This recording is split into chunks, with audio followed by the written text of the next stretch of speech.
of Big Ten Conference play in wrestling. We got a good duel for you today. The number 18 Maryland Terrapins hosting to the Indiana Hoosier. Alongside Joe Gilpin, my name is Ben Strober. And Joe, Maryland off to a 5-0 start, something that a lot of people hadn't anticipated from this team in years past. But this year, Alex Clemson has really righted the ship. And there's the word go. As we go, we talked to Coach Alex Clemson a little bit earlier today, and he said that he wanted Michael North to get back to that grinder mentality. That's what has made him so good in his career here at Maryland. He said he got away from that a little bit, and this is where he needs to get back to it and get back to just being the grinder, being the guy that leads by example for this team. Absolutely, and you're gonna see that a lot with his head and his hands, or his hands and his feet rather, or his hands and his feet moving. Ooh, you see him run in and almost get pancaked to his back. Derek Gilcher got really strong in that position. They both changed levels at the same time. Gilcher was able to get a little bit under and keep driving his feet. But I think that's when you keep moving in, that's going to happen. And that's a great sign for Michael North that he's able to get up and get away so quickly against Derek Gilcher that he can get back to putting his hands on him with a lot of snaps, a lot of movement that can invest over time and pay dividends later in the match in terms of sapping an opponent's gas tank. Got to admire the way North, he gets taken down kind of really early in this first round right here, and then gets up, gets a point back really quick. So really great to see that out of North. He sure does. He needs to extend this scramble. He needs to keep his second leg from getting trapped up in this high crotch position, this crackdown position. Gilcher rolls through, rolls back. North continues wrestling through the position and is able to get up to his knees. That is really big toughness from Michael North to stand back up, and you see he's right back into him. He finishes the scramble moving forward and snapping. That's the mentality that he was looking to get back to as he takes on a very tough Gilcher, pulling him into a front headlock. You see it's becoming easier over time for him to accomplish that, to get control of him, pull him down. This is where he wants the match to take place.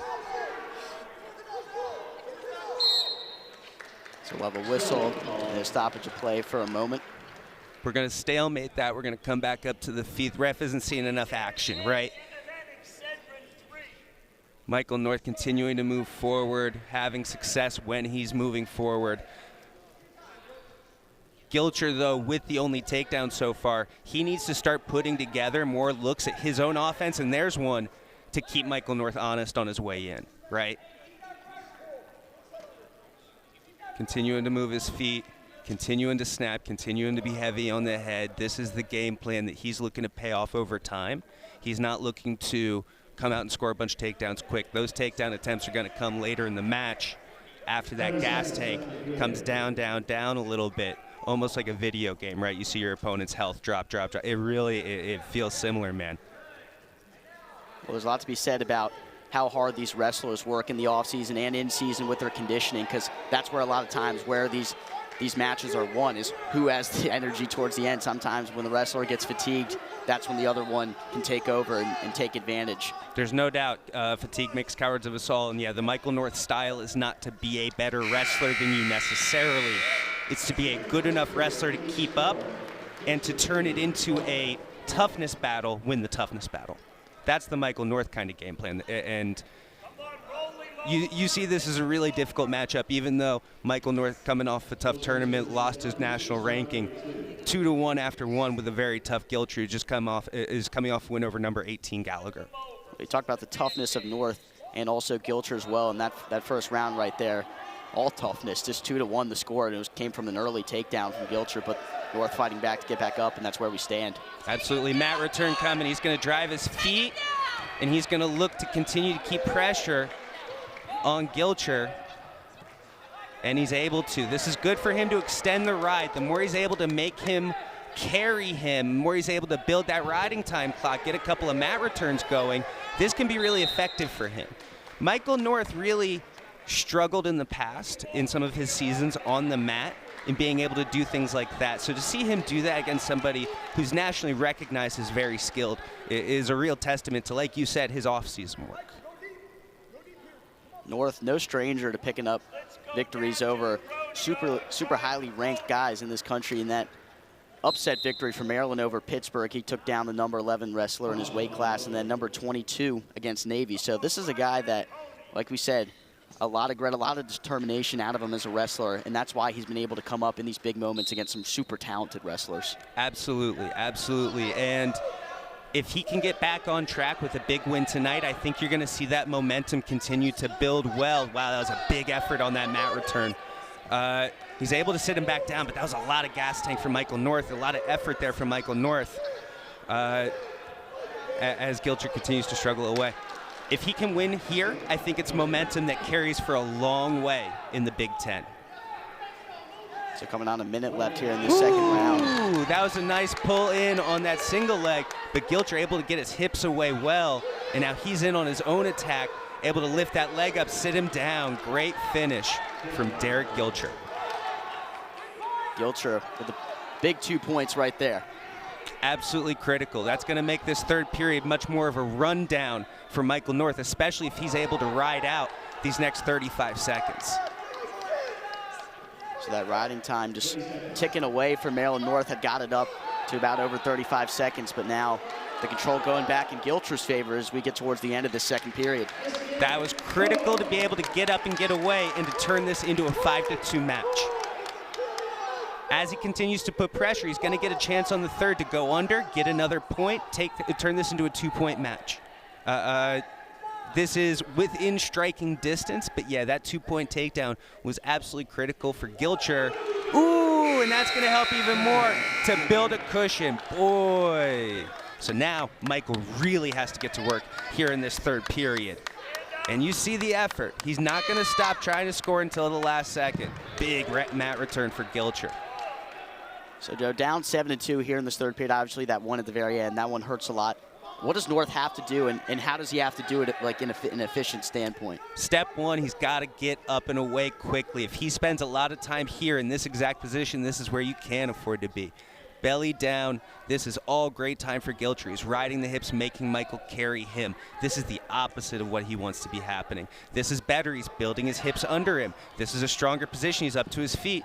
Gilcher slams him back down. Not great for his gas tank necessarily, but great for his control. He's building riding time. A lot of good stuff happening for Gilcher here in this third period as that opportunity is clicking away with every second of the clock for Mike North. He builds to his feet, and one more for good measure as we hit 1 minute left. Man, Michael North's been battling, but this is some of the issues that we talked about, right, where he's had issues on the mat before, and they're going to hit Maryland for stalling as we're here. So North just doing anything he can do at this point to try to climb his way back in, but time winding down, and it's not looking good for North at this point. It's not. He doesn't have a lot of time left, and he doesn't usually go feet to back. What I will say is I'm a little surprised that Gilcher let him up as easily as he ended up doing. He rode him for such a long time there. He's 2 seconds away from riding time. And I don't want to say he didn't contest him getting away, but it felt like there's a little bit more of a cutting and concession there. And now Michael North back into his short offense, but not able to convert on it. He's doing a lot of rushing in, he's doing a lot of pressuring, he's doing a lot of setting up, but he's not able to convert anything into meaningful points here. And that's why Derek Gilcher is going to walk away with this victory. He was able to handle that storm coming in and turn it into his own victory, his own points. Yeah, and you can see for Gilcher, especially towards the end of that third period there, and a bit more of a defensive approach, because you've got the lead at this point. All you got to do is avoid those takedowns. North was relentlessly trying to take him down, but really nice job, Derek Gilcher. We'll get the win over decision for the 157 weight class, and we'll move in to the next bout.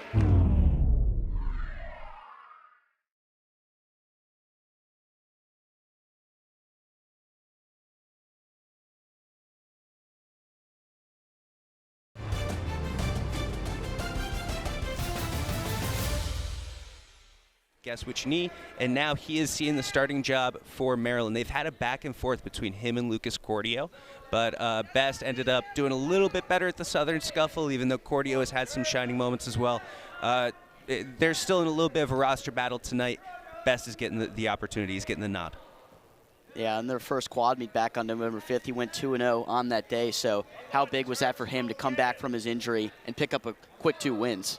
It was huge. It was huge for him to be able to hit the mat because he had also, unfortunately, in his recovery, like September-ish, he had had a really bad respiratory illness. And so his comeback and his cardio struggled a lot because of that. He's had to wrestle himself into shape and continue to catch up as the season goes. For him to get that much mat time was critical. He's looked better as the season has gone on, in my opinion, which makes me excited to see him tonight as he takes on the Indiana wrestler. He's had some really good wins. He beat the tough Penn State cat a while ago. But again, like we said, hampered by injury, having to work himself back into form, but somebody who has shown a lot of promise in spurts.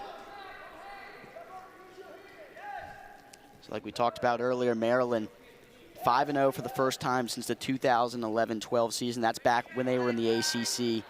And everything's kind of just come together for this Maryland program. And Alex Clemson said he's never been worried about any of the noise outside the program, about how people thought about the performance of them. And he said they're not worried about this. They're not even focused on the aspect of being able to get their first Big Ten wins in 2015. They're out here. They're focused on wrestling. Obviously, they want to win every duel, is what he said. But this is just like any other duel for them. They're going to go out there, and they're not going to think about things that come from the outside. That makes a lot of sense. This match between John Martin Best and Tyler Lillard of Indiana, you can tell these guys are evenly matched. They're really not overextending themselves into any of these positions, because this is going to end up being probably another close match. We're going to see a lot of close matches that are within the margins today, which is going to end up being for an interesting team score, right? Because the way wrestling works, you could wrestle 10 really close matches, but if they all go one way, then it looks like the team score, like you got dominated, even though that was never necessarily the case. So I think these guys can tell this is going to be a close match that they may have to deliver for the team. It can end up being very critical down the road. They're needing to open up more, though. So no score yet. Here's Joe. chest to chest. Here's chest to chest. The other guy pushing in. It's could be some action here. They're jockeying a little harder, trying to drop their shoulders to that inside position to get something going. And they're going to call Maryland for stalling because he is to the outside.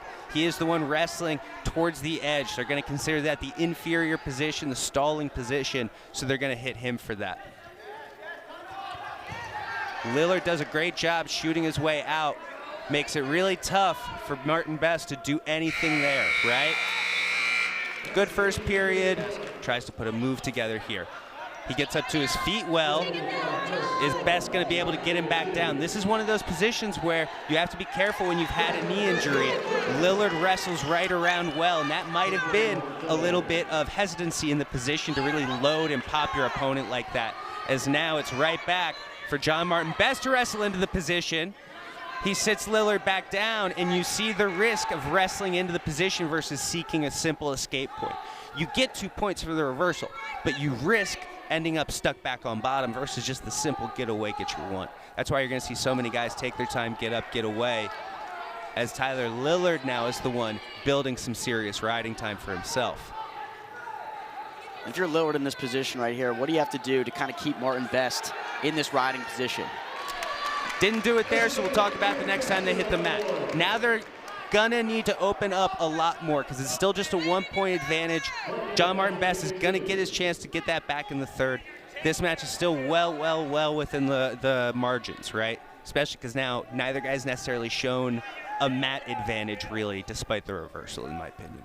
Well, the two have clawed and scampered around to just 3 points combined for the total of them. We have a very, very competitive second match here.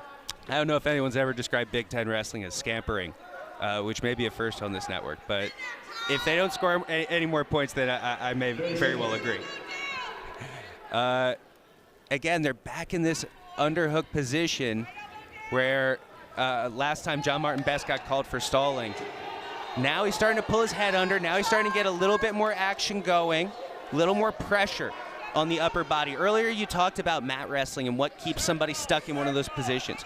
Pressure, your ability to pressure with your body into somebody and make them carry your weight. John Martin Best begins to get serious in the position with short time left. Tyler Lillard jockeys back. Nobody gets much going though. And moving forward all the time. Now we're talking, he's up to his feet. He's peeling hands. He's got to work back up. And he does. This is going to be hard to hold. There we go. No riding time advantage. This match is going to be decided on the feet here, most likely by the next takedown. So a minute 40 left in period number 3. The score tied up at 2. The crowd starting to get into it here at the Pavilion. They sure are. The Maryland faithful liking it, but everybody knows and can tell how closely matched these two are. I feel like if they wrestled 10 times, we might get a 5-5 split as they continue to work against each other, even if we end up going to sudden victory here. But these guys need to open up. These guys need to work a little bit more and put their hands on each other, move the other person around with a hand fight, get a reaction out of the opponent. Ankle pick attempt, and right back with the reshot. We're back into that chest-to-chest position, this 50-50 position. What a great metaphor for this match, because it's been 50-50. And now one of these guys is going to have to wrestle out of here, find his way to some points that's going to be so critical for his team as we look back today. Crowd once stalling, but instead they get a stalemate. I have a feeling if it happens again, we may see a stall call there. Refs will sometimes give one as a stalemate. Let's see what happens. But if it keeps happening, they want to start to discourage that. And there's Tyler taking a shot. John Martin Best gets right back on it with some re-attacking. Coming up on 15 seconds left here in period number 3. Still tied at 2.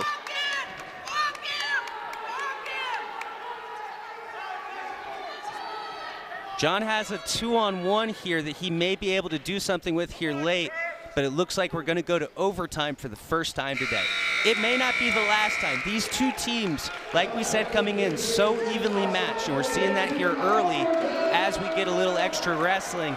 It's golden score. Whoever scores first ends the match within these next, should be 2 minutes. I know they have 1 minute up on the clock. That is incorrect. There we go. Overtime, here we go. What a fitting way for these two to end. Oh, John Martin Best was nearly able to snake that ankle on the side when he catches the angle. And that's been, in the few limited exchanges that we've seen, the name of the game, which is Tyler Lillard trying to create action. John Martin Best re-attacks. We reset usually to that underhook position. 30 seconds gone in this overtime. The two still playing a bit defensive, but more offensive attack coming between the two. They can tell that it's not going to happen by magic, right? You're the only man out there in Maryland singlet. If you want Maryland to win, you're going to have to do it for yourself.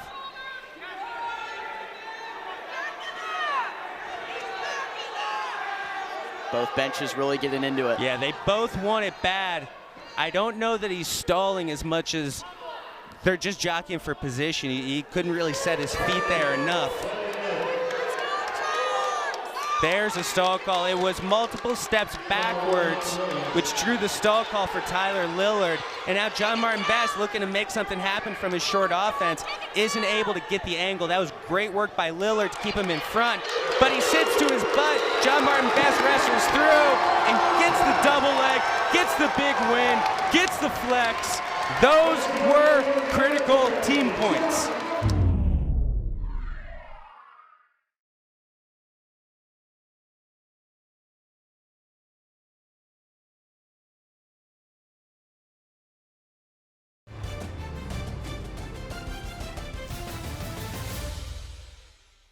Real path to victory here for Dom Solis. It's going to involve extending positions. It's going to involve putting together a match where he's scoring better late. And that was a great straight-on double from DJ Washington that really caught Dom on his heels. DJ does that well. He works to ankles, comes back up to your body in ways that you don't expect, right? He did that well against Ohio State. He's done that well from his freestyle career. He's done that well his whole wrestling career. So look for him to go to the legs, and then he's going to go up to the body from there to try to score. He chain wrestles so well, and that's what makes him one of the better guys in the Big Ten at 174 pounds. A huge test for Dominic Solis tonight. Well, interesting enough about Solis, I had a class with him last year, and this is the definition of a student of the sport. He was constantly watching film, constantly doing things. Whenever there was a chance when the professor wasn't talking and he wasn't taking notes, he was learning on how he could get better. I talked to him a little bit about it, and he said there's always a way he can get better, and that's what we've seen from him in his improvement over here at Maryland. There's no doubt, and that's great to hear about a guy who is a team leader and a team captain like Dom. And it's no question why he continues to see great results, why he is one of the Maryland wrestlers who is coming back after being at the national tournament last year. Somebody who these younger guys can look at as an example of a guy who's having success that they can follow. And so him being a student of the sport makes a lot of sense as he continues to improve technically while still keeping a little bit of that grinder spirit. He needs to start to put some of his own offense together, make Washington start to respect some of his attacks, because right now he's hand fighting well. He's snapping and pulling well and getting to the head well, but he's not getting anything that's going to look like 2 points going. Take him down, let him look up at the lights. Great 2-on-1 where DJ Washington is using 2 arms on one of Solis's arms. And there was a great double leg that Solis was able to shuck off well with his hips and underhook. But DJ Washington working really well at that 2-on-1 early here in the period. Early here in the match, at least. So far through this first round, another pretty hard fought meet between these two guys right here, and that's what we've seen through the first three. Great left-handed single leg, but Washington able to get those hips back. He's looking content, and the ref is going to kill this position, stand it back up. You notice the Indiana wrestlers, they do that so well. And so many times where Maryland has got them into the position they want, they're so nimble at kind of just kicking that leg out or just getting into a position that they're more comfortable in and then going into their own offensive attack. Really strong counter-attacking team. That doesn't surprise me with guys on the squad like CJ Red and Angel Escobedo, who are great re-attackers in their own right. And so that's a great pickup by you, Ben. But that doesn't mean that you can't kill your attack rate. You have to keep your attack rate going. You just have to be careful about the ways in which you're going about it, right? So DJ Washington with a slight 2-to-1 advantage after that first period. Solis. But DJ Washington so far with the best look at any attack, and that was that straight ahead double as he looks to build up and build away. And Dom looks to extend this match from the top position. He is unable to. And now Washington able to get up, get away, get his clearance. Notice how much he likes working from space as well, making you crash into him where then he's pulling you into some of these 2-on-1s and other positions. He's a really, really tricky wrestler. And these Big Ten matches for Solis so important. And we saw him last season. He competed in the 2022 NCAA championships. He placed 7th at the Big Ten championships. This is a guy that is in some of those really big matches for this Maryland team, and those are kind of what Clemson sees as the most important ones. They want to have guys who are competing in those higher levels. Absolutely. You saw a great takedown there by Donnell, but then you see how even the, that was definitely one that took the wind out of his sails. But before that, you see how many times Dom is getting up and trying to extend that. That's definitely part of the game plan for him. But that was really beautiful technique by Donnell to first take him down, but then continue those mat returns over and over again. That's great hip awareness to stay that connected to the guy through that much. And that last one was a real doozy. Yeah, Washington's really come out firing here in the second period and still 53 seconds to go. Absolutely. This is a critical exchange here for Dominic Solis to be able to get up and get away. He accomplishes that. And he, like I said, needs to start putting something out there for Donnell to respect. He had an early takedown attempt. He got in on the leg. He needs to continue to build on that if he wants to experience success in the third period. Don't consider Donnell done for this period. I think he would be well suited, much like Gilcher earlier, to attack late in the second. Great time to build your lead because you don't give a guy a chance to escape back. It turns a 2-point takedown to 1-point escape into a big 2-point takedown, just like that. Coming up on 15 seconds left in the second period. Same thing.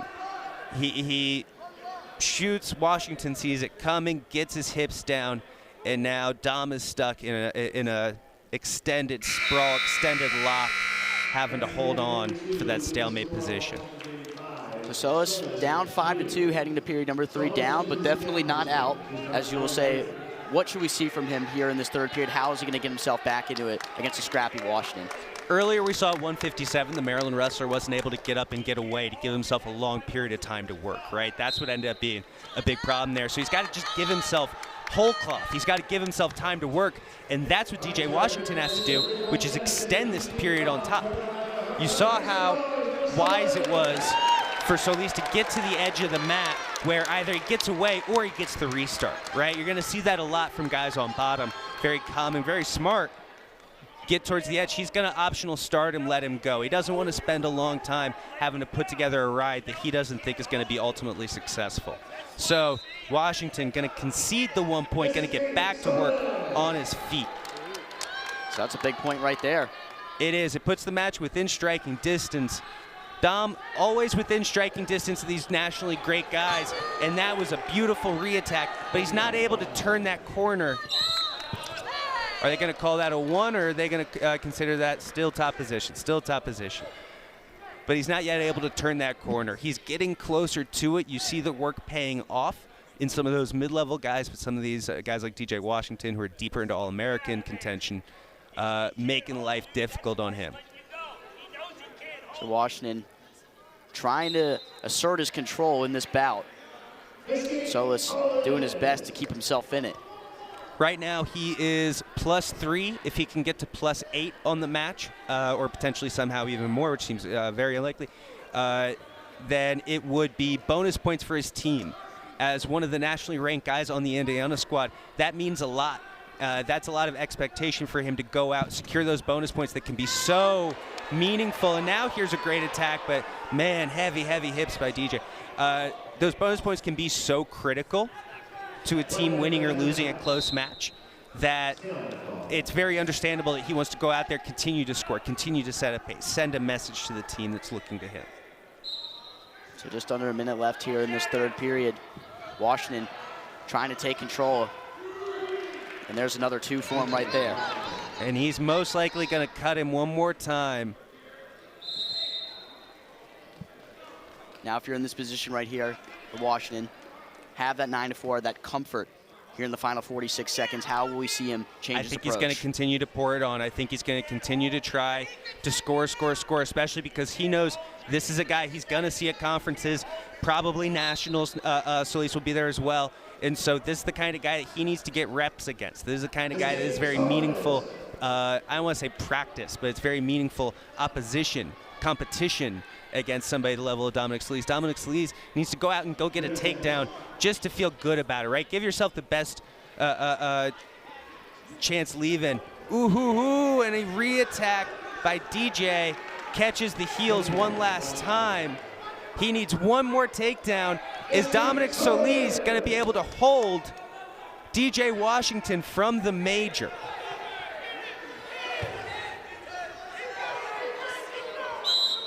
He is on the hardwood, so they're going to say no takedown as DJ Washington looked to go around.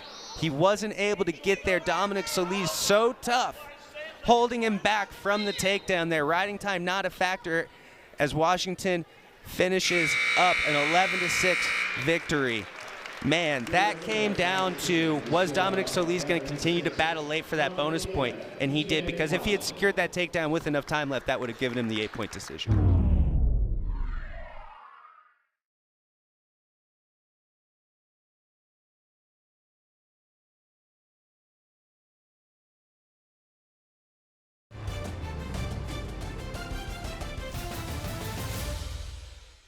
Who was one of the standout performers at the Southern Scuffle, comes out to deliver on a very important swing match, in my opinion, in the duel.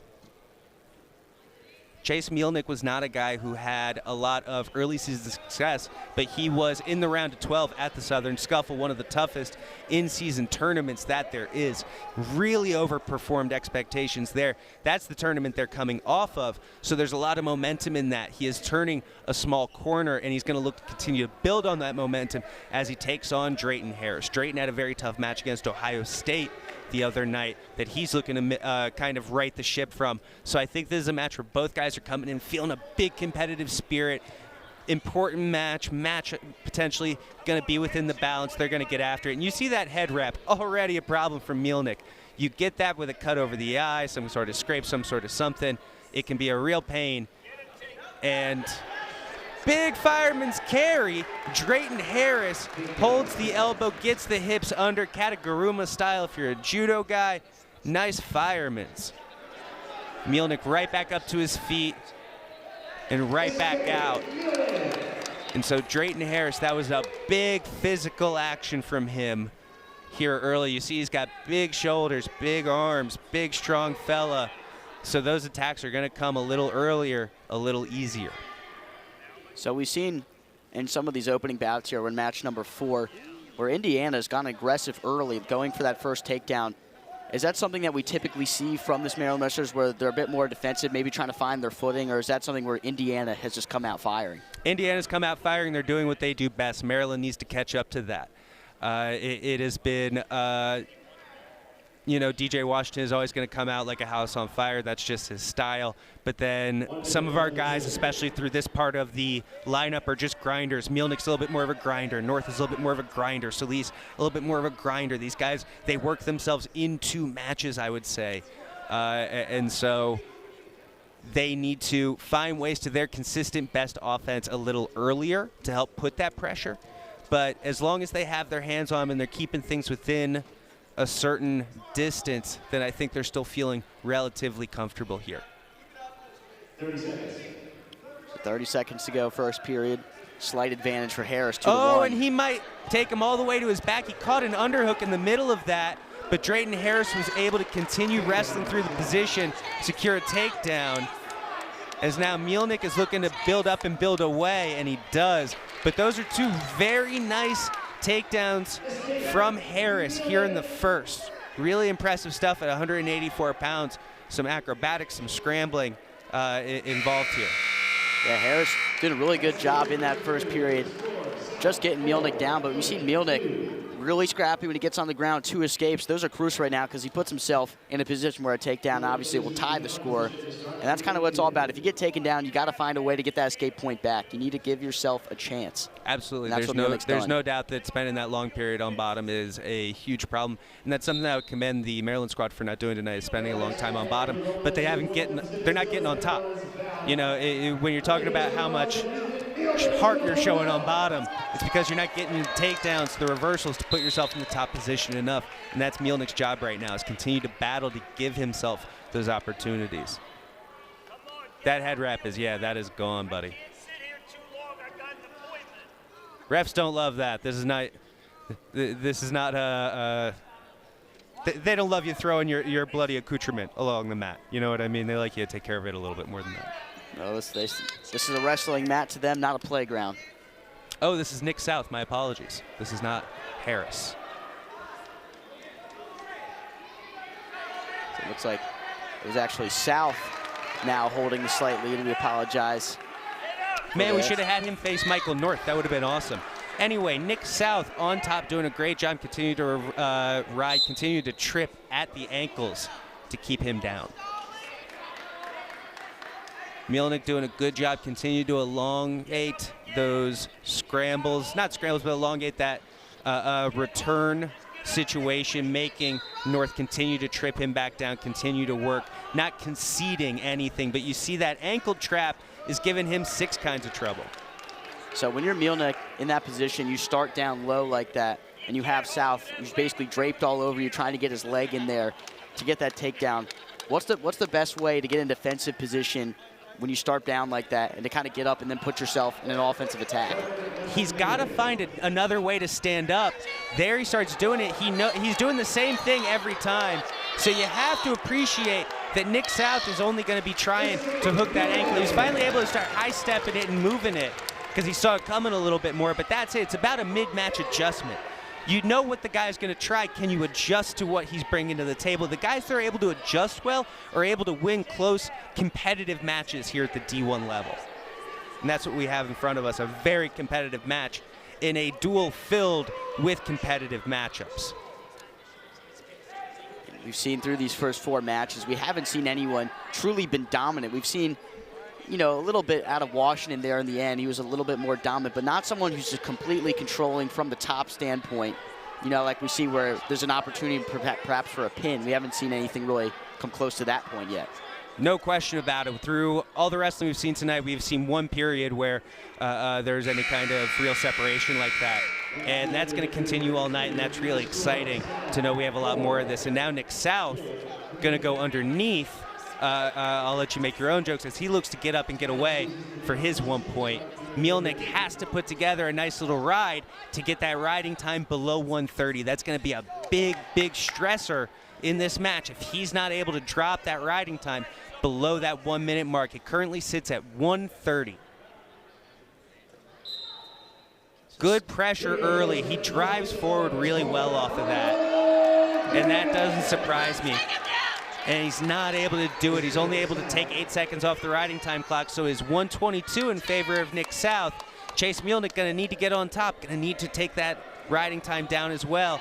He shoots a straight ahead double, not able to get it going. Crowd is not happy with the level of activity they are seeing from one Nick South. So looks like that was like that warning that you were talking about. That's that stalemate. I think the next one we might start seeing more more consideration for a stalling call. Yep. But there's an art to bringing out a stalling call in a referee if that's what you want, and that involves a lot of activity from you. You have to earn that, right? These referees are not fools. They've seen a lot of these tricks before. You have to really legitimately outwork somebody to pick up one of those calls, and it's going to take a bunch of, 3 of them, in fact, in the next 107 for Chase Mielnik to win it that way. He's going to have to put together a takedown. Stall call sure would help, especially if that riding time point is going to be a factor, because it's only about 30 seconds before that locks in. 50 seconds to go. Mielnik's going to have to make his move.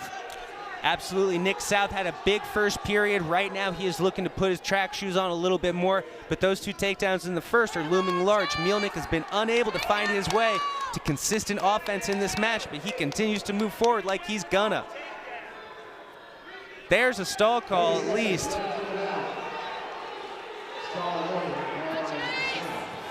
The 2 really going at it here.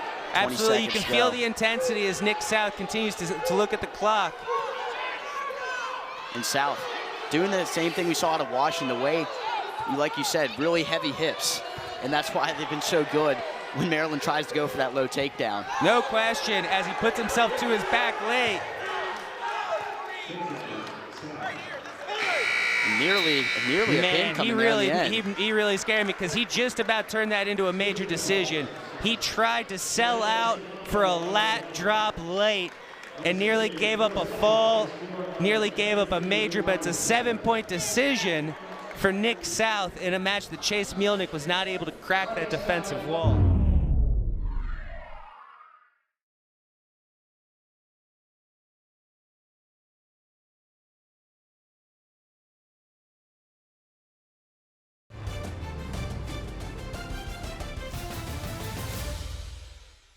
Smith gets right to work at rear standing and looks to get his opponent down with a big mat return to deliver a very nice takedown for the Terrapin squad. Jackson Smith has been superlative this season. He has been dynamic coming off of a run on the junior world team. He placed 5th in the world, unbelievable at 92 kilo. And now he moves into the D1 season. He's already ranked into the top 11. He's been in the top 10. He continues to bounce around. He has tough wins. He has really competitive matches with tough guys. He has such a dynamic arsenal. That's what I like to watch about this guy. He wrestled a lot of his career as a lighter guy, middleweight kind of as well, and then matured into a 197. Whereas, oh, they are fixing it. It is 9-3 now, not 10-3. So it was a 7-point victory for South. That's what we definitely were discussed about that. It said 10-3 on the scoreboard. So. Right, you're going to see some stuff out of him that you don't see out of a lot of 197s. A unique Maryland 197-pound wrestler. We have a fine lineage of that. Fans will remember Hudson Taylor back in the day. You'll recognize his photo up there. I don't know if you can say somebody's very unique, but Hudson was certainly a unique 197-pounder. There's the foot sweep. as he takes him right over. And you see the way he attacks the ankles with his hand, comes back upstairs, and then chain wrestles it right into an off-balancing foot sweep of his own to pick up another takedown. Really entertaining stuff to watch. I'm really happy to be able to call this kid's matches for the next few years, just because he has such an entertaining arsenal to bring. That was quite the deadly foot sweep from Smith. I mean, he really just comes out from under, and he just takes you down just like that. He really planted him. He caught his weight really well, and it's a balance issue. Just absolutely great stuff there from Jackson. He's up 2 takedowns in the first minute. He's got to be thinking bonus points. He's got to be thinking that he is a ranked guy facing an unranked guy. Maryland's not going to get a ton of those opportunities. He has to deliver on that. He's had success at every level of wrestling. He expects success at this level. Part of that is coming out and doing things like this. Like you said, got to be thinking bonus points, because Maryland, they're going to need them come end time, what we've seen through these first 4. And obviously still a lot of bouts to happen, but Maryland might really need to get some bonus points in there. Absolutely, and I don't mean to talk over. Nick Willham is doing a much better job of getting his motion and getting reactions out of Jackson Smith now. And I think it's worth pointing that out. This is the thing he should be doing, is earning that respect back. He's doing a great job of that. Jackson needs to continue to hand fight and start to get those reactions back out of Nick, right? Or start to use his work back against him as the pace heats up. So it looks like he went for that foot sweep again. He tried the ankle pick, wasn't able to pick at that ankle, and he draws the stall call. He was able to get his activity to a level the referee didn't like what Willham was doing. He wasn't committing to enough attacks. Ironically, Willham pulls the trigger almost right as the ref is calling him, but that is the situation. We see that happen from time to time. So the Indiana wrestler is sitting with a stall call as Jack continues to move forward, pressing for the takedown. Nick has done a good job adjusting later in the period, right? Jackson was able to come out and score 2 takedowns early, hasn't been able to find the same success later on. He's been kicking out better, lower level. It might be, like DJ Washington was, a situation where he needs to come back up the body a little bit more, especially considering how successful some of those foot sweeps and stuff like that were earlier.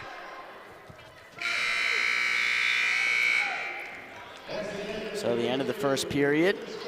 Let's go ahead and check out this takedown right here as Jax takes this hand off, foot sweep right to the hip, and feels the weight beautifully, gets the guy moving, and takes him right to the mat. Great, great, sneaky, sneaky foot sweep. So Smith now in a more comfortable position score-wise than we had seen from some of the other Maryland wrestlers. You think we'll see him kind of keep that same aggression up here in the second period? I hope that he does. I don't know that he will, but I certainly hope that he does. And that's going to be a caution. We'll talk about those if they become an issue. But Jackson has to continue that, because we saw that Willham was able to adjust. Can he adjust back and continue to keep that up, especially because it looks like he may be starting to put him in a little bit of stall trouble as well, right? Was able to get a stall call early. I thought he might have gotten one later in the period.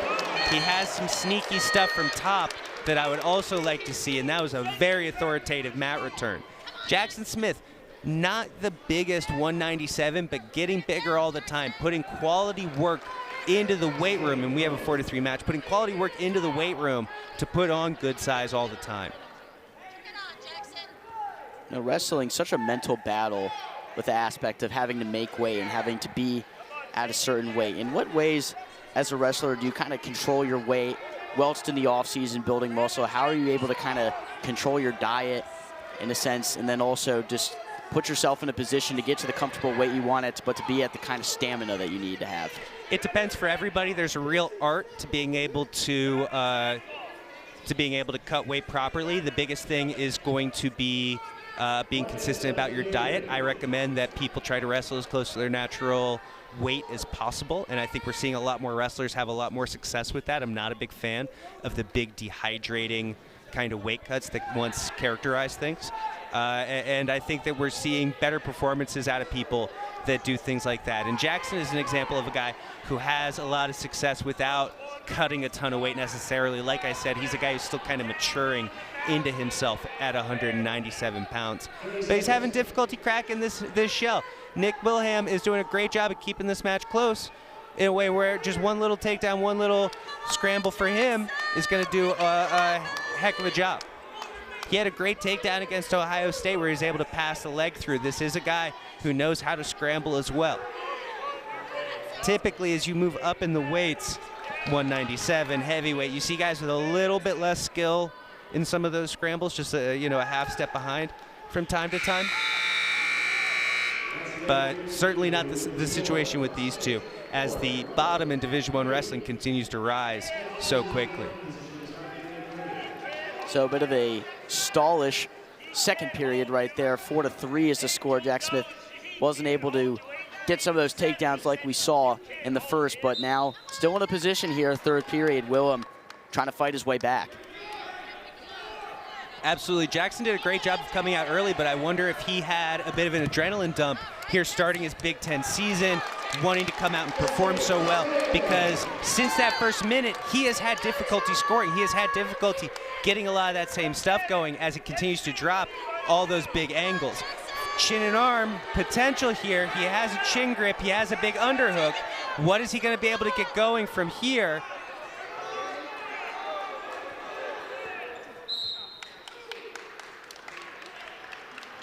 So nothing going from that front headlock short offense as Jackson Smith looked to go behind and create something. He got to a cow catcher kind of grip, wasn't able to get much more than that, but that was a good extension of the match from him if he's looking to catch his breath a little bit, which I suspect he may be. Riding time sitting at 27 in favor of Smith, and we're approaching the 1 minute mark in this final period of this fifth bout. Absolutely. Right now it's all about what are you best at. What's your best stuff and being able to go to that. That was a quick shot up by Nick Willham, and Jackson Smith was able to catch that coming in. This is a complete reversal of fortune from the beginning of the match. It's really interesting now. Is Jack Smith going to be able to hold on for victory here? A crucial, crucial victory, not just for the points, but for the momentum and morale of this duel, right? It's always big to get a win going into intermission. And Maryland, they've struggled a little bit through those first four. It's been hard fought, but Indiana has had the better of them. But a win here for Smith could be momentum shifting. Absolutely. It's only been 3-1, 3-2 potentially after these next 22 seconds. Let's see how they're able to finish off the match. Nick Willham breathing plenty hard himself. There's a stall call back at Jackson Smith as he circles his way to center mat. They're going to battle it out right here. A lot of hard clubs and shoves coming right there. There was a good look at an ankle, but he wasn't able to get it. Jack Smith giving ground. He's got a stall to give if he needs to. And there's the match. Nick Willham not able to get it done, but he's got to feel great about that performance against the number 11 ranked Jackson Smith, who picks up a great win here.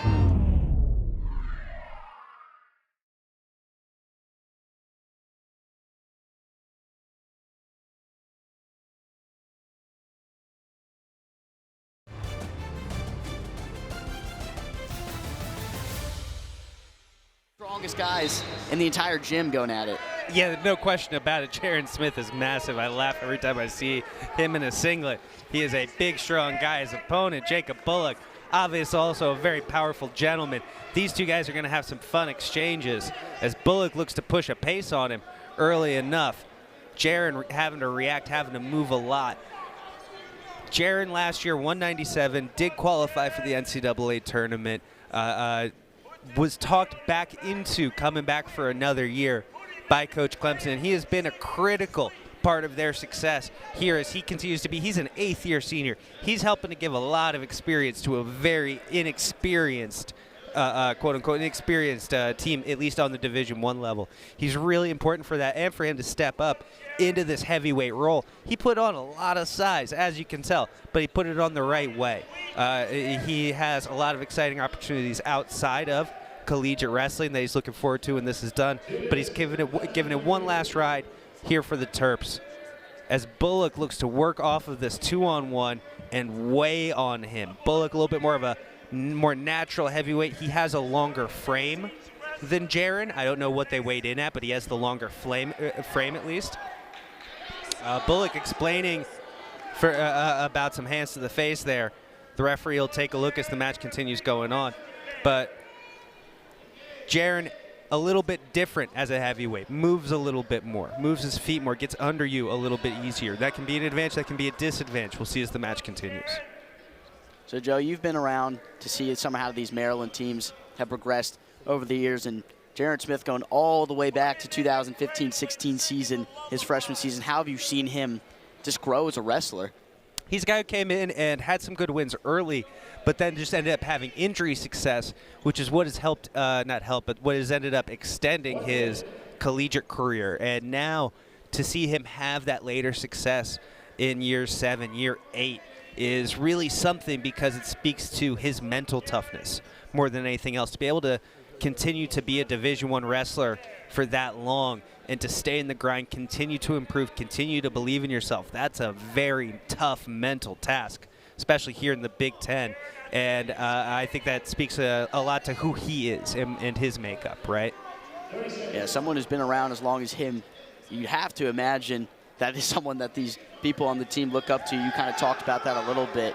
No question. Bullock here in a deep single leg, and Jaron is able to shuck him out with his strong hips, and now he fires a re-attack back, catches Bullock coming in. Now Bullock gonna look to snap and spin.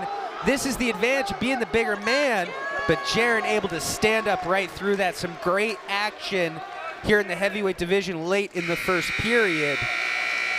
Both guys in, giving a little look at a nice score. And we're going to see how that affects them later in the match as Jaron gets coached up by Coach Clemson. Coach Clemson has a lot of affection for Jaron. It's obvious when he talks about him that he has a lot of respect for what Jaron has been through, some of those difficulties, some of those struggles, and for him, what he sees out of him and how important he sees him. Obviously something that he takes really seriously. As we come back up to the feet, who picked the neutral position? Perhaps Maryland did, I really don't know. But we're working from the neutral position here as these guys are going to look to pick and hand fight and find that opening that can deliver a really important takedown. I think this is, you see it often in heavyweight, a little bit lower scoring match. Points can be at a premium, which means you can't be the one to open up and make that mistake. It's costlier to go underneath somebody in one of these shots, whereas in the lighter weight classes, you'll see guys fire off shots. Why? They can get back away a little easier. But when you have somebody who is as big as one of these guys laying on top of you, it's just a little bit different of an equation. And it's also, you have to imagine, it's much harder to recover. When you go for those quick moves, you saw the way Indiana, some of the lighter wrestlers, especially like Washington, when they go for that quick move, they're so fast at dipping their hip away. When you're at this size right here, over 285 pounds, you're a lot slower in those. But yeah. You're a lot slower in those movements, and that's kind of why we've seen them more up top here, and going for more the hand fight. Big hand fight, little bit of a staring contest so far here in the second period, but they're trying to get that reaction. They're trying to move the other guy with some of these snaps. You saw a big reaction there as Bullock snaps on Jaron. But we need to see these guys opening up a little bit more to give themselves more opportunities to score. There you see a good hand fight. They're pushing, they're trying to find it, but they're so evenly matched. Jaron has both his fists taped up like he came out looking for a fight. I mean, a fight's a pretty good way to describe what's going on right there yeah, on the they are throwing clubs like they are left hooks from time to time. But they're hand injuries, their wrist injuries, their thumb injuries that these guys are having to deal with, especially up here at the heavyweight division. These guys start wrenching on your hand. It is a big problem real quick, as now Jaron is going to go underneath, and the Indiana wrestler is going to look to get up and away. So this is a big advance for Jaron. It was Jacob Bullock in the second period who chose that neutral position, did not give himself a chance to get up and away, which is very surprising to me. He continues to move his hips.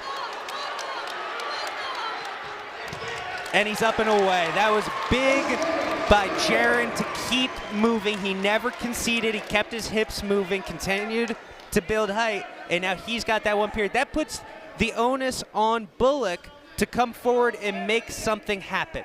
He is the one who has to score here. Jaron, if the match continues as it has, will deliver that win.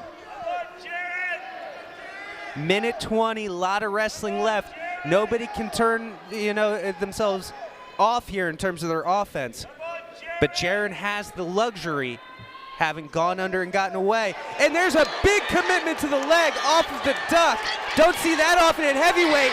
And you don't see that often as he drives through with the hips, elevates and gets him down. He's looking to turn into a back exposure. He's looking to get his back exposed off that armbar.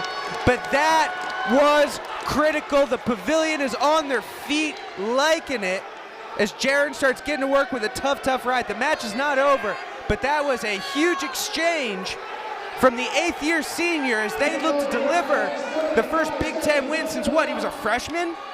Since he was a freshman. And a long time coming for this Maryland team, and someone who was around for that year, now in his 8th year, trying to will this Terrapin team. Absolutely. See that power half coming in on the far side. This is the problem when you're Jacob Bullock. Do not go to your back, Jaron. That is the issue here. Will Jaron Smith go to his back? He rolled through for this crucifix. And now Jacob Bullock is able to get the reversal, but not able to do enough with it in time. Jaron Smith giving us a little bit of a heart attack late, but able to pick up a very important victory by virtue of a very important escape, a very important takedown, a huge third period. The 8th-year senior gets it done to start off his Big Ten heavyweight run.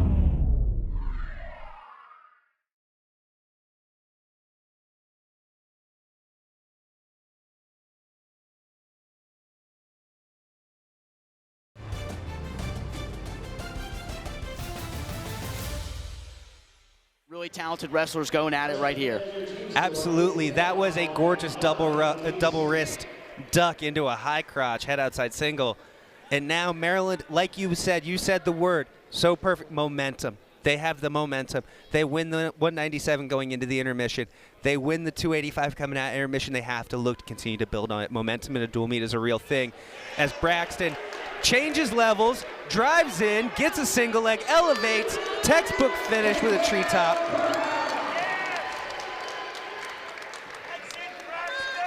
He likes this little tilt. He likes this little tilt a whole bunch, and he's going to look to score a whole mess of points off that. This could be the bonus points that the Terps are looking for, because we still have matches left. Maryland is going to have guys that are backups in. Getting a bonus point or two here would be a very nice cushion for later in the match, especially because you have such talented wrestlers coming up as well for both squads. You can see how Brown has really came out firing, and he's feeding off some of the energy that we saw from that last bout with Jaron Smith getting the victory, and Brown's come out here, done the same. This is a very different bout than we saw in the last time, as we went from the heaviest all the way down to 125 here. So very different style that we've seen. How has this changed? No question. There is going to be a lot more mobility and a lot more action, a lot more moving. What these guys have to do a little bit better job of, whereas the heavyweights have the luxury of using body weight, these guys have to push through the mat with their body, with their legs, to be able to create that pressure. There's a difference between power and pressure. These guys have to find a way to make pressure. And that's what he's trying to do here from the top position, is drive with his feet, keep the weight moving forward, make life uncomfortable on Moran, who does have a stall call from the referee already.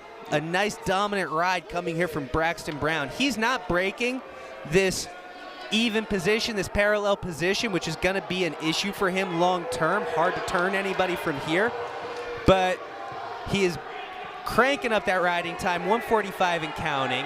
He's up by 2. There's another stall call. The ref is going to give him that point to put him up 3-0. There's a sheer dominance from Brown right now. Moran is fighting for his life out there in that position next to the Maryland wrestling, and that's why he ultimately, I feel like he had to take the stall right there.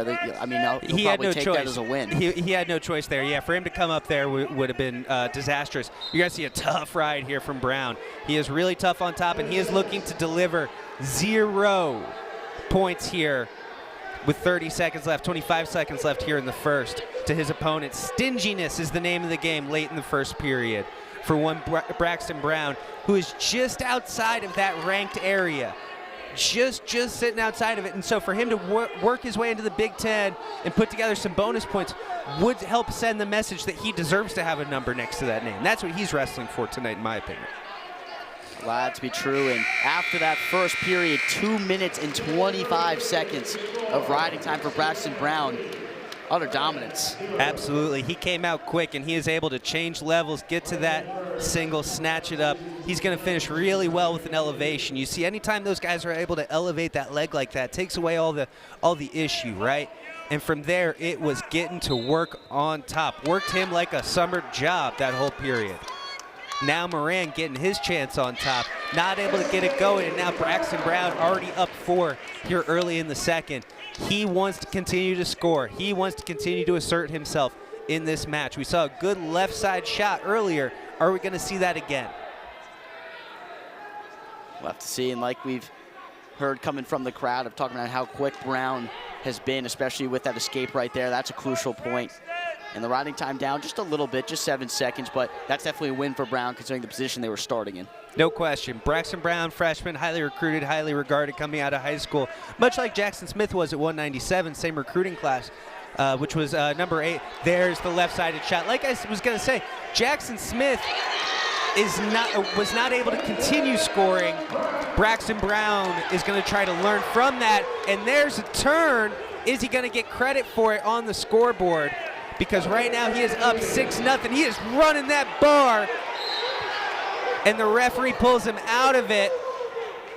Clemson is all over it, doesn't like it, because what he's arguing is the wrestler had a chance to get out of there by going to his back, and there's a great reaction into that left-sided single to be able to pull him into that takedown. Moran thought about the scramble, wasn't able to get it going, and got to work right on top with some great transition wrestling. Wow, we just saw Clemson and Indiana coach going at it there for a second. Clemson exchange does that a lot. back and forth. Clemson likes, he's there's Angel Escobedo, who I have a lot of respect for, 4-time All-American, Big Ten champion, national champion wrestler. These coaches, they chirp. Man, they chirp. You spend time at, like a tournament where you'll see like a lot of coaches together. It's a lot of chirping back and forth. These are highly competitive guys. A lot of alpha male energy among the Division I wrestling head coach area. And now Braxton Brown right back with that left boot, working to the right shoulder. Notice the diagonal control that he makes with his opponent, right? He has control of one hip, he has control of the opposite shoulder. That makes it so tough to get away. He's gonna have to find something. He being Moran is gonna have to find something to break that diagonal control, or you could walk away, come back an hour later, he'll still be here. Referee is really under pressure from the crowd to give a stall call late in the period as Braxton Brown continues to pour it on from the top position.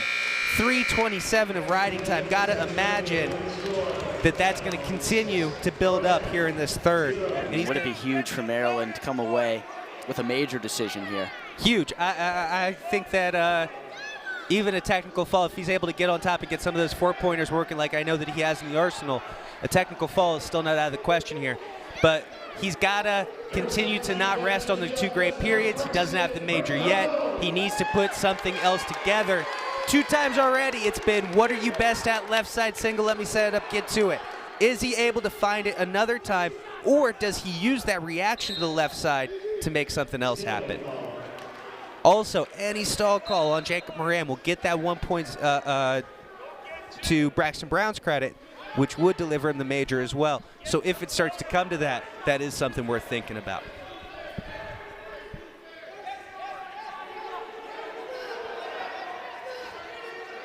He reaches inside to the far leg.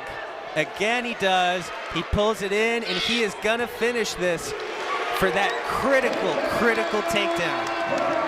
We're looking at a 9-point match in actuality. So if Moran does get up and get away, the team score extra point would still be locked in. So that gives a little bit of leeway here for Browns. He tries to finish it off and pick up a crucial major decision. No question. Look at the back bowing effect of this leg ride as he tries to hip him over. Nothing doing. Braxton Brown so stingy from top, so tough on top. Not going to want to let Jacob Moran get another chance at the neutral position. as he applies a power half, looks to finish out the next 20 seconds strong. We're over 4 minutes of riding time. He has spent this whole match on top. Fantastic victory when the team needed it here from Braxton Brown. Indiana going to have a chance to answer back at 33. This duel is interesting. So close to the end. Like we've said, so even. Up to this point, it's 9-9. But just like that, we see our first bonus point. Braxton Brown delivers us 4 points for the Terps. So the lightweight getting it done for the Terps. Braxton Brown dominant over Moran.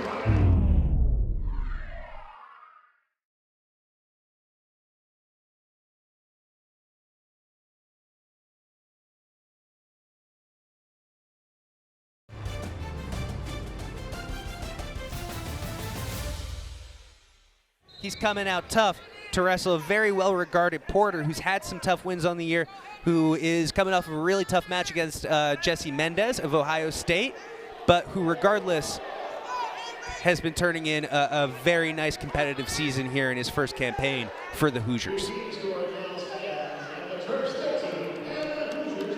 So we've seen that momentum that we keep talking about. Maryland has really had Indiana's number in the past 3 bouts that we've seen, and that's in turn put the Terps ahead in the duel as a whole at the moment. But like we said, match 8 right here, so very, very crucial duels coming up.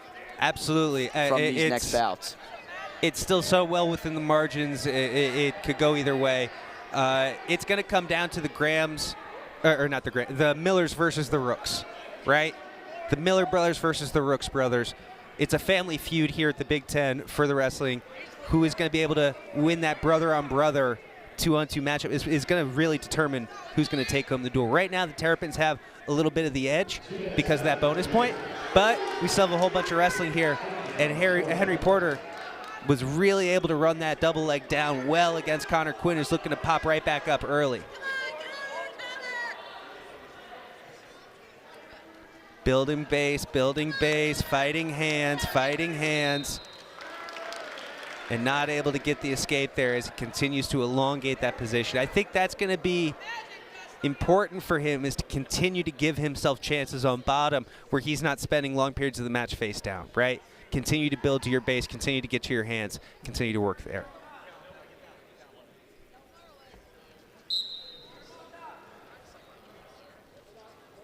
There's that deep claw grip, that nice spiral ride pressure from Henry. Kicks him back through nicely to continue his ride, continue the pressure moving forward. This is really, really tough stuff from him. Is it Henry Porter or Harry Potter? Who is it?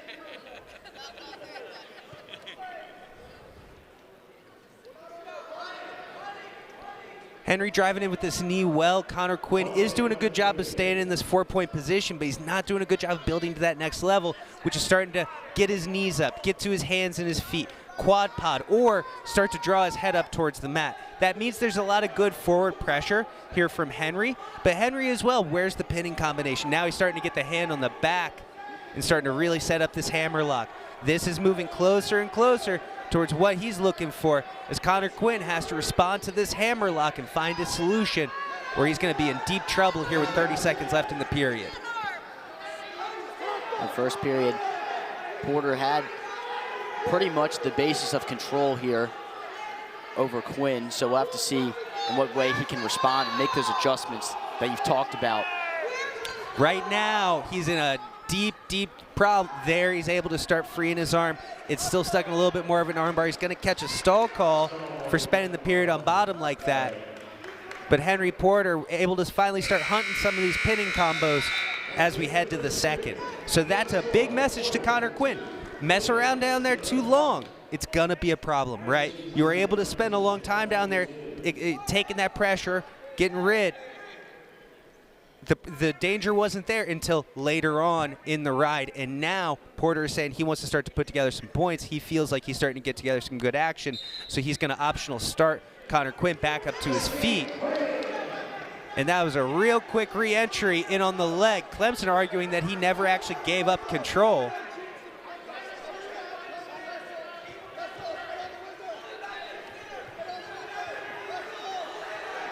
Porter doing a nice job. Porter doing a using his really feet nice to his job of advantage. keeping him in the circle where he can score and elevating that leg. Quinn has done a good job of being able to find the edge of the mat. But there is finally, after that long extension of that, Porter finding the two-point takedown there on the edge. Coach Clemson still arguing that that should not have been a 1 and then a 2, but rather just a continuation of the same action overall. It was certainly quick. It was certainly really quick. I don't know if Connor Quinn had quite turned and faced and been able to wrestle through that position there quite yet. Caution on Indiana. We'll get another reset. You can tell Porter really interested in coming in, getting to work here.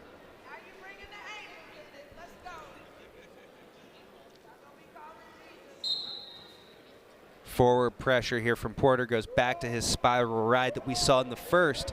I think it's interesting he went optional start, and then now he has decided to instead invest in the ride again, right? Maybe he felt like that ride was going to be a little easier, or that long, protracted 30-second takedown maybe wasn't quite what he had in mind, right? He thought things were going to start to open up a little bit more for him.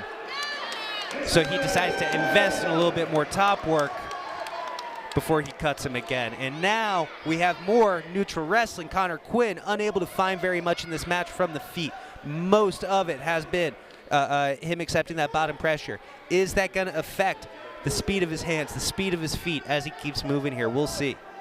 See, he's been in that arm bar for a lot of this bout so far, and we've seen how he hasn't really had the control of his hands, so you would have to imagine that his hand movement might be a little bit sporadic, or not really sure how he's going to be able to fight with his hands when he gets up from those positions.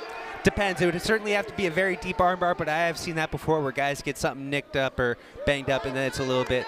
But if he's not shaking it out, I think we're probably in good shape. But that is a good pickup that can happen.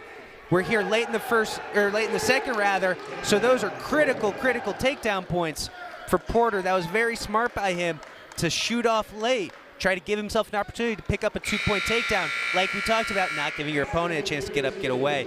So now Porter ahead by 4, basically has that riding time. The riding time is coming at 2:32 so far. He's thinking bonus points. He's thinking, can I get this to a 7-point lead, and then 8 riding time will come. Quinn looking to hand fight, looking to keep control of that leg. Unable to, and so now we have a minute 50 of wrestling here for Porter to continue to pour it on as he has through the first 5 minutes. Yeah, like you said, I mean, one more takedown from Porter, that will get them that major decision right with the riding time. Sure, so, but then he has to be careful, because if he does it and then Quinn is able to get up and get out, then you get the then it's only a 7-point victory. So he has to be a little bit careful about when he fires this off, or he's got to be ready to go for 2 of them. Or hold him down. It's just a whole bunch of wrestling math that we're going to have to work with here. And so now it looks like he's going to say, let me hold this person down to pick this up.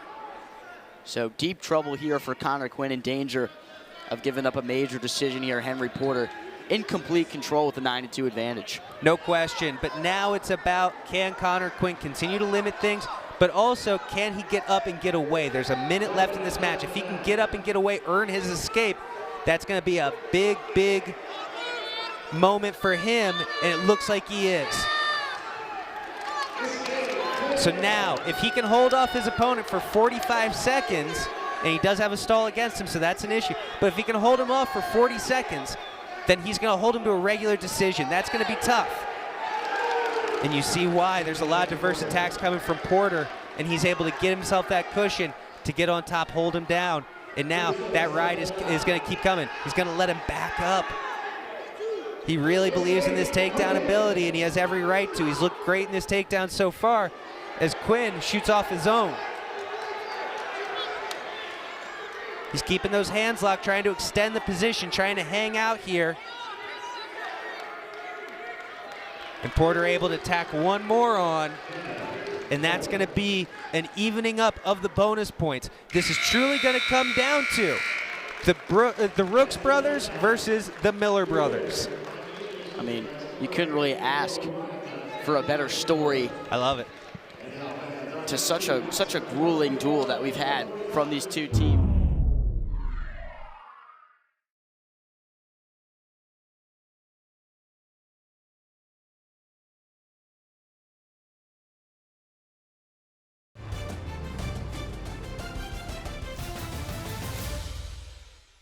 Here in the pavilion as the first true freshman to start under Alex Clemson, Cal Miller, who has been in and out of the top 30 rankings, gets right to work against his opponent, Caden Rooks, builds to the double, continues driving his feet, and sends a big message early in this critical match to pick up that 2-point takedown.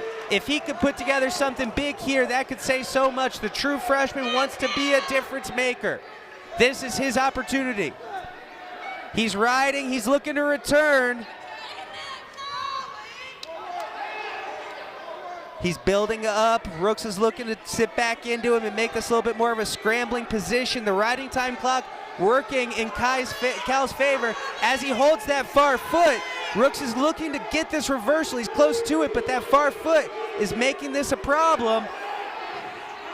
He tried to suck him back in on that mat return, and that made a scramble position that neither guy is technically in control of. That riding time clock is working in favor of Cal Miller, though. He's got that far foot, and there. They never call the reversal. By the time he got to the reversal, what he needed for that, and this is that takedown, he drives through the ankle pick and digs through the double. When he got to the reversal, they had just gotten out of bounds. What a position. Cal Miller, that was a big hold for him, but that was 55 seconds of riding time for him to build up there. That could be very important later in the match as he looks to continue this tough ride going. Caden Rooks did a really good job there of making a sloppy mat return be very risky. Can he do that again? Is that going to make Cal have to operate a little more carefully? Seen the way that Miller's really made a statement. Absolutely. Came out, got right to work. Got right to work. The Miller brothers are both really athletic kids. They're really energetic. They bring an energy. They bring a fire. They bring a passion to this, right? And that shows in their wrestling. That shows in their competitiveness. That shows in how one of them's missing a whole bunch of front teeth. I think that with the duel on the line, I think these two guys like that. And I think if you're Maryland, these are the two guys that you want. Very well could be if you had to pick a 1-2 combo. And there's no surprise that they put these two last, right? And there's the 1 point after a minute 24 in the bottom position for Caden Rooks, able to finally get away and earn his escape. He wants to get right back to work too. This is still a very even match.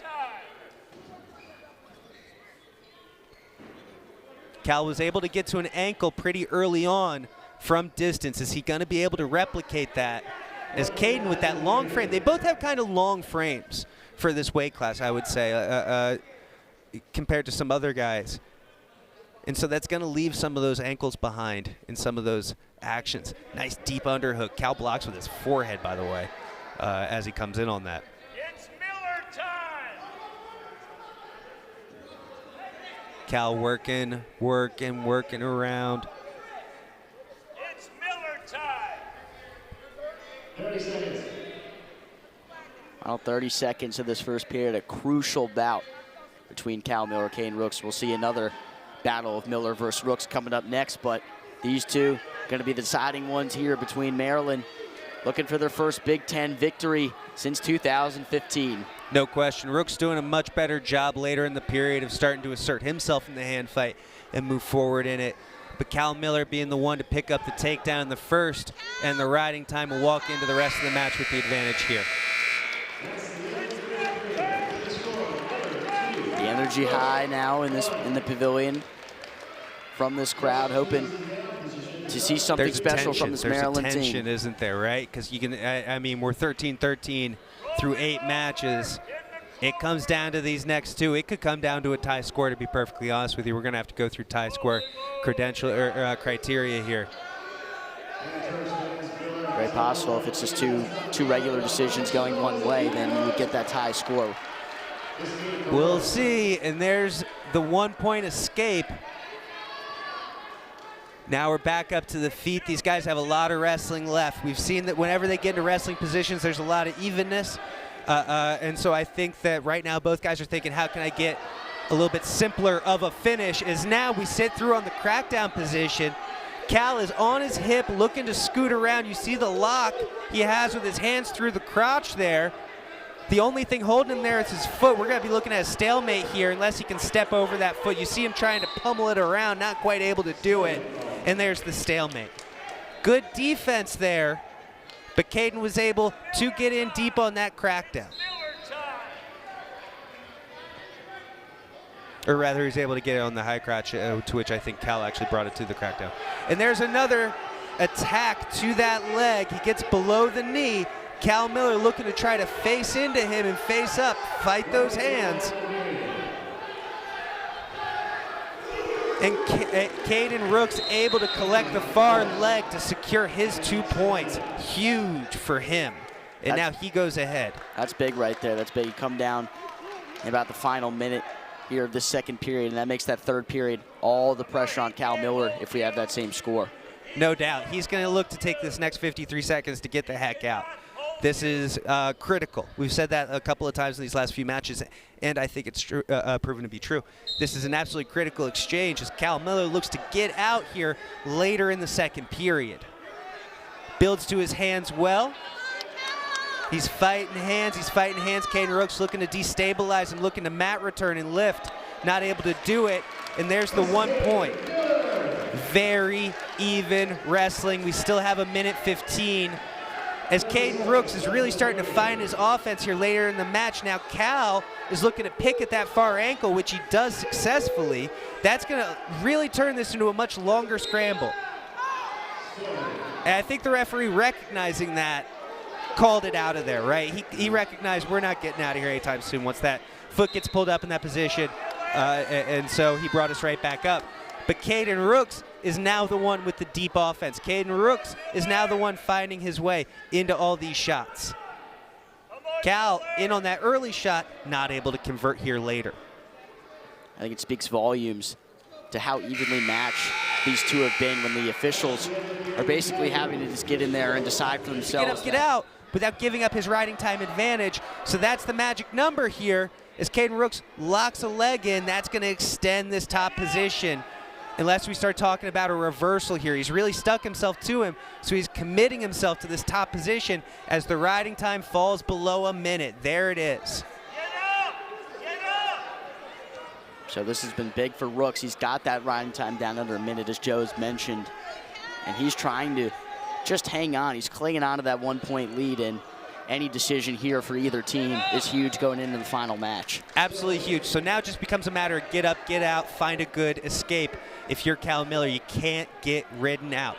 True freshmen in general, but true freshmen especially, tend to show their weaknesses from the bottom position coming out of high school. It's different to have a grown man from the top position trying to put together a ride versus another high schooler, right? And so Cal Miller is going to have to get real tough in the next minute 19 to be able to get away from this ride. He's shown the ability already tonight, and he's done well from the bottom position so far this year, but right now we're seeing the difficulty in getting away from someone as sticky as Indiana's Caden Rooks. There's good hand control. He spins, and he gets away. We have 1 minute left, and we are going to decide this on the feet. No riding time advantage either man. This is going to be decided with the next takedown, and there is Cal extending deep on a left-handed single, trying to get a little bit of respect back, trying to get the tempo back in his pace rather than letting Caden in on another deep attack, which there you see it. He's trying to funk roll through on that ankle and keep a lock throw through the crotch, goes back to the ankle, digs for the far crotch. This is going to be a matter of, can Caden Rooks lock up that second leg? Miller trying hard to funk roll, trying hard to be stingy, and trying not to expose his back for any neutral danger. The referee is in great position to be able to see any of that, but this is just strong defensive movement from Cal Miller, who is able to lock through that position for a long time to stay in the match. Caden Rooks has the momentum, there's no doubt about it, but we're heading to sudden victory where it's anyone's match. It's a golden score. First point wins it, terminates the match. So critical with the duel on the line.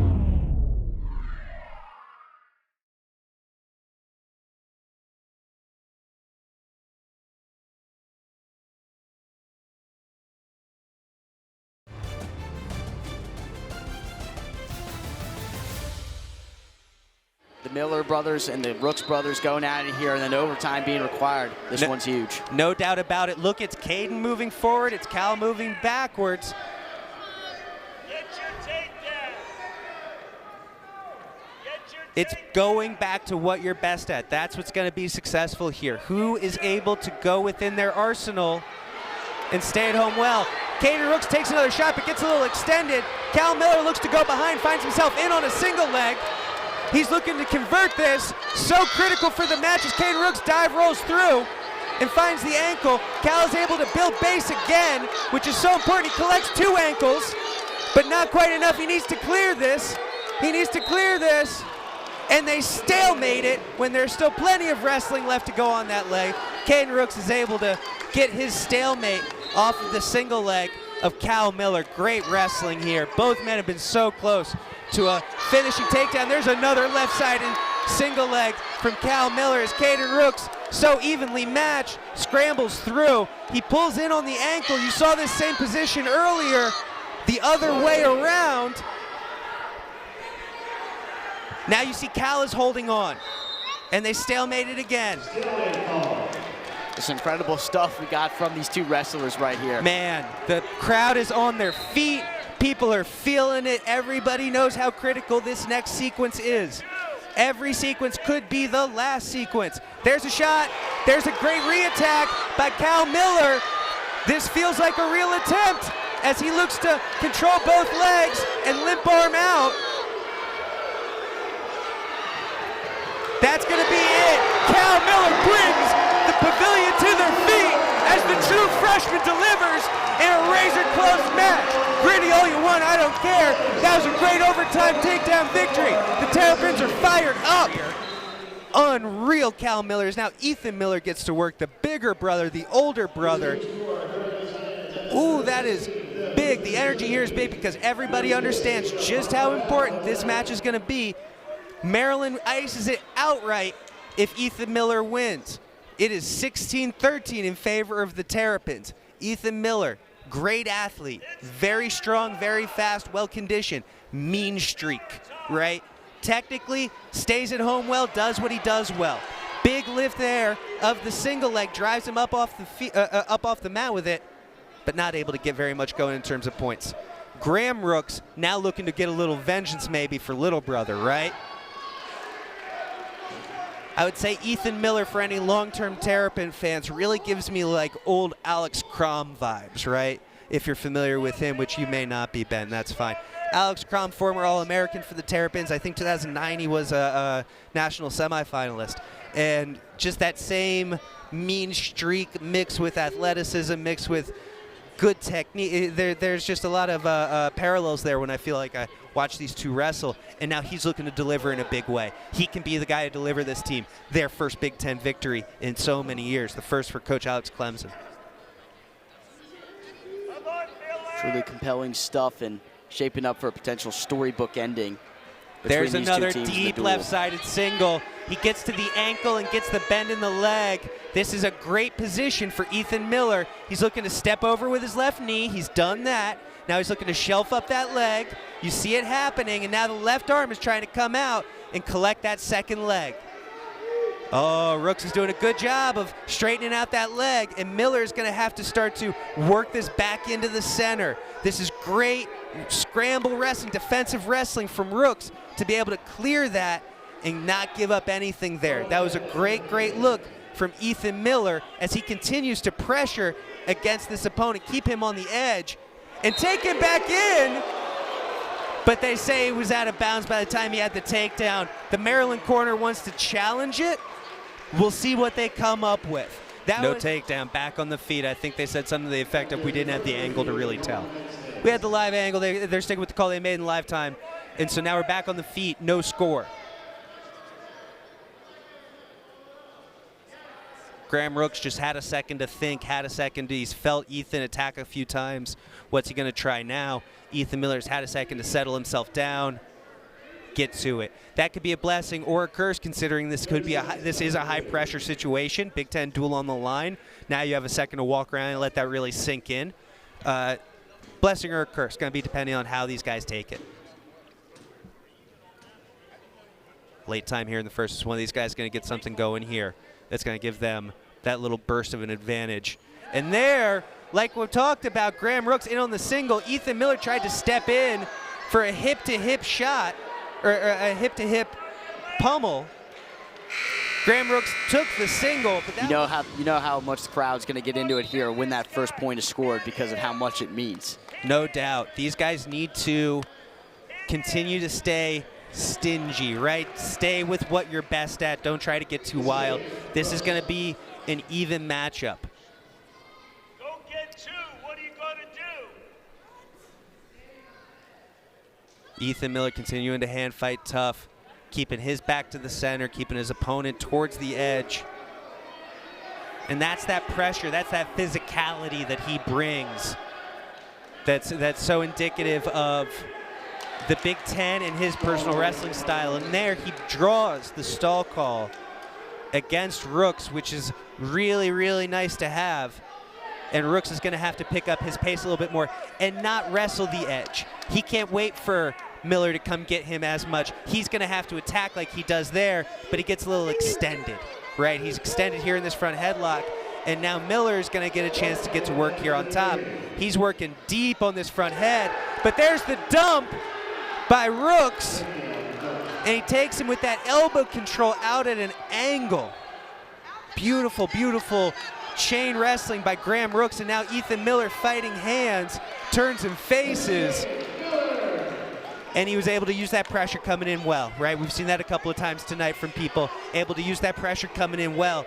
Now Ethan Miller has to get on his horse. He has to make something happen. Good news is he's already wrestling like that. He's already wrestling like he needs to go out and score. And so I think if you're him, you don't have to get too far outside of the game plan just yet, especially here in the second. Come on, Miller, get two. Good reaction there, good level change by Rooks, who attacked late last time. Takedown move. Show me your takedown move.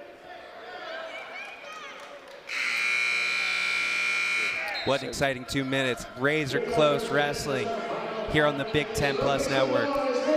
Fights hands, standing, working to get him away. Graham Rooks cannot afford another stall call, by the way.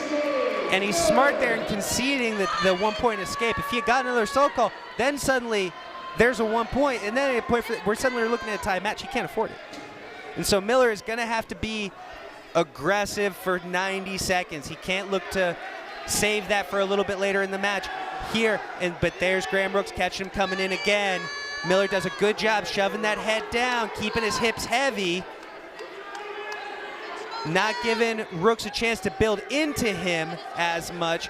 There you see it, a big extended single leg with a big heavy Ethan Miller putting pressure on him.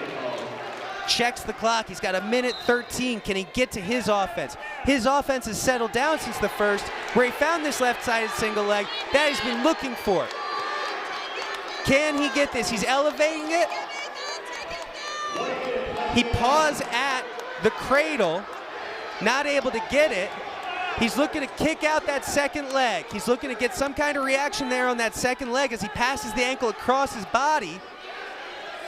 We're working here on the edge. The edge is a consideration, and so that's why you see Miller dragging him back to the center. He tries to dive and kick. That might be a Merkel takedown. They're trying to argue a Merkel takedown, but Miller is keeping the foot. They're going to argue a Merkel takedown for Ethan Miller, or for against Ethan Miller for Graham Rooks. That's a controversial call, but I don't think that Maryland has their challenge brick yet. They're looking to at least get this 1 point reversal, let things play out.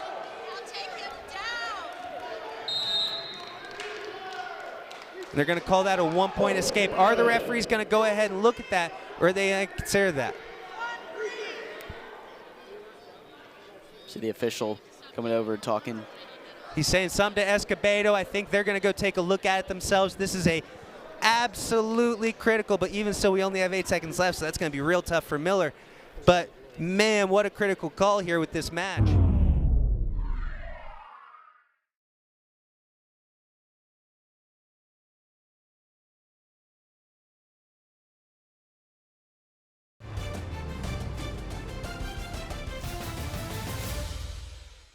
Bat out of hell for this takedown.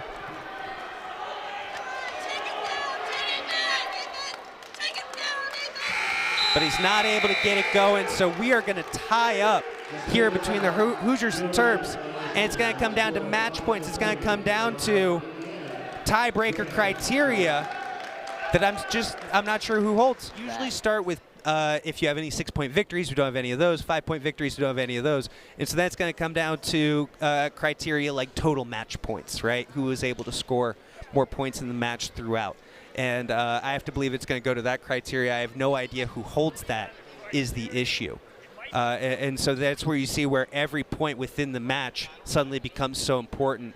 Who is able to score what for their team. Even in losing, did you put up some points that could go towards the total team score? And so cool. You guys are going to stay with us until we find out officially who has won the match. That's how close it was. We have to go back and figure out who won this dang thing. It was that tied up as a team. But we're currently going to see an exhibition between two of the non-starters for each of these squads. This is something they started doing during the COVID year that I think is a really great thing, where these do not count towards the team score. These are strictly exhibitions between anyone that the teams want to put forward to get some extra matches. You see it with backups. You see what guys are trying to wrestle themselves back from injury or wrestle themselves back into shape for something. Where the teams can come forward and agree, like, hey, I have this backup at this weight, I have this guy at this weight, let's set him up, let's have him wrestle. And so we're seeing this matchup between a Maryland backup who they're looking to get some mat time and an Indiana wrestler they're looking to get some mat time. You can see just one official out there right now for the exhibition. You can see the other official. Looks like they're trying to actually figure out who won this match. So that's what's going on. They're tabulating. They're tabulating, right? And so you're going to have the major decision at 125. You're going to have the major decision at 133 essentially cancel each other out. We went 5-5 here on matches. The Miller brothers ended up splitting with the Rooks brothers. We're thinking about 157. We had a really close match. We're thinking about 165. Came down to overtime. 184, 174 go Indiana's way by a solid enough margin. 285 and 197 very close towards Maryland. It's really, really close as we try to figure out who pulled this whole thing together. I think that 74 and 84 being for Indiana by regular decisions but large margins may end up playing a big factor here. And like we talked about, is these guys fighting for every point that ended up being so critical at the end of the day, right? One of these guys, all of these guys, had a say in the win. Win or lose your individual match, you mattered for the team score.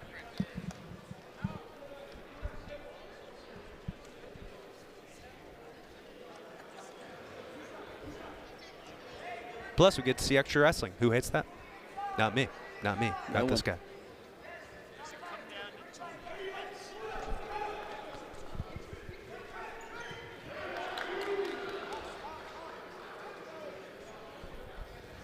Good little double leg there. Riding double boots, collecting wrists like he's collecting rent money. Getting to work on top position.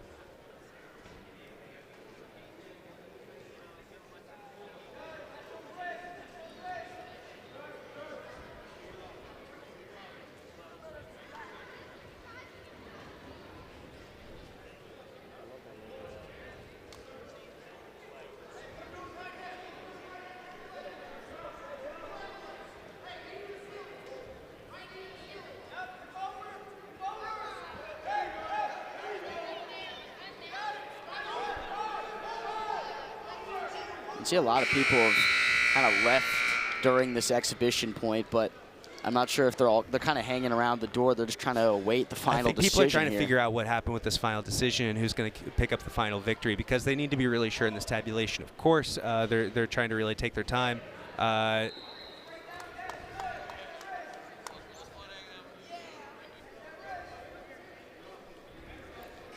So we have just received word Indiana will be taking the victory 57-46 over Maryland. Maryland suffering their first loss of the season That's 57-46 in team points.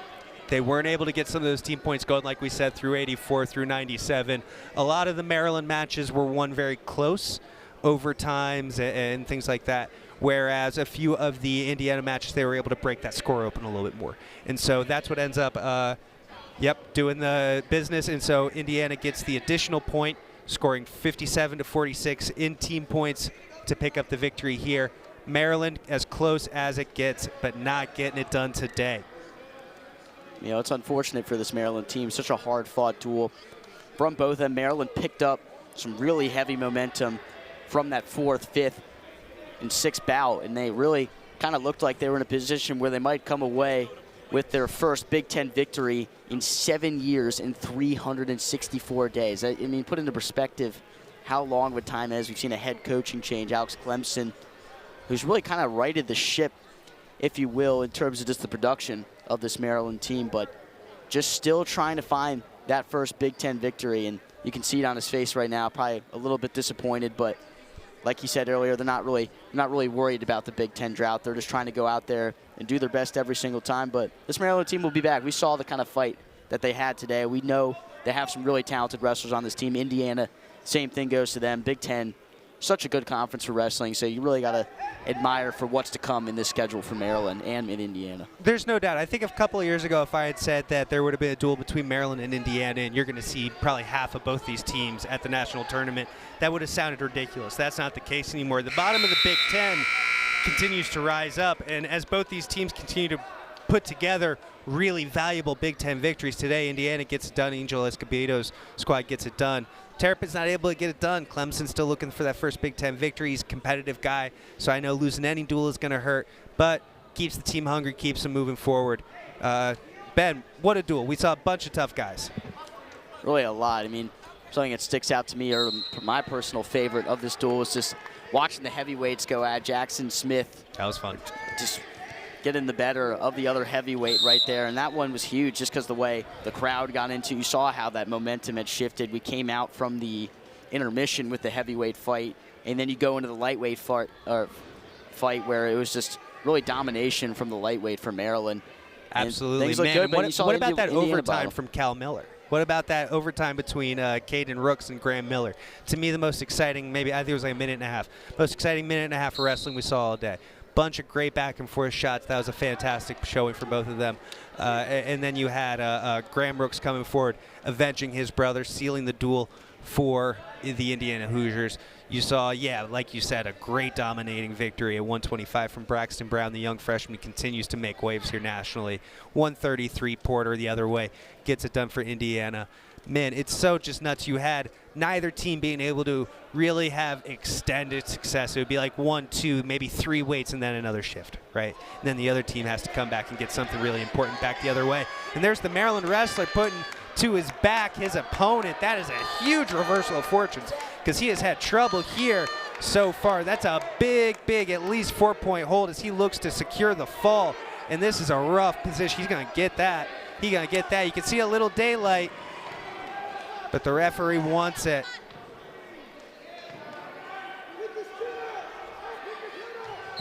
There they go. Great little victory to send the crowd home happy as they keep the exhibition match going for these two teams to get out there and get a little bit more experience. So, been a lot of fun here today at the Xfinity Center Pavilion. We saw a lot of great stuff. We saw a lot of hard-fought wrestling among most of these teams, but Indiana getting the better of Maryland here in this dual meet. The drought